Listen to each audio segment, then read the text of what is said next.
les observateurs royaux aperçoivent normalement la reine réunissant des membres supérieurs de sa famille pendant la période de Noël à Sandringham. Cependant, en raison de Covid, le monarque a plutôt profité des festivités au château de Windsor pour la deuxième année consécutive. Maintenant, les fans de la monarchie n'auront peut-être pas à attendre longtemps pour une réunion de la famille royale, car il a été confirmé qu'un service du Commonwealth Day aura lieu à l'abbaye de Westminster le 14 mars.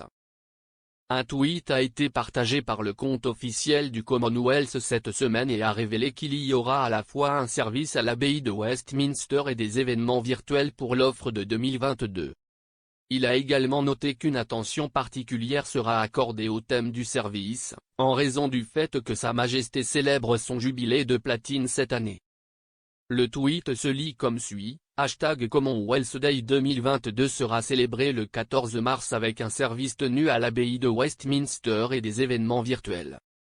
Étant donné que ci est l'année du jubilé de Sa Majesté, un accent particulier sera mis sur le rôle que joue le service dans la vie des personnes et des communautés à travers le #Commonwealth. Alors que Buckingham Palace n'a pas encore confirmé s'il y aura une présence royale au service, des membres de la famille royale, dont la reine, le prince Charles et Camilla, duchesse de Cornouailles, ont tous assisté à l'événement annuel dans le passé.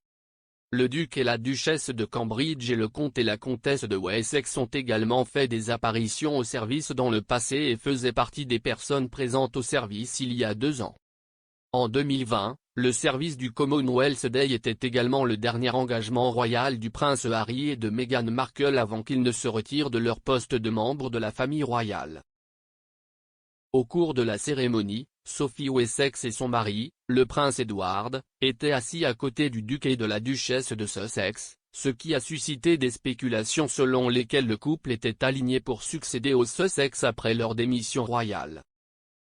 L'année dernière, le service du Commonwealth Day a été annulé pour la première fois en près d'un demi-siècle en raison de la pandémie. En conséquence, la famille royale est apparue dans un programme spécial de la BBC pour marquer l'occasion à la place.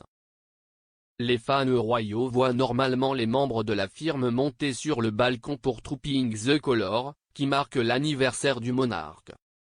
Cependant, en raison de Covid, il s'est déroulé dans un format réduit, souvent avec moins de monde en raison des restrictions de ces dernières années.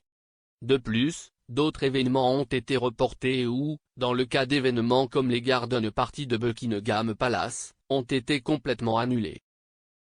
Cette année, les membres de la famille royale devraient visiter certaines parties du Royaume-Uni et du Commonwealth pour marquer le règne historique de la reine.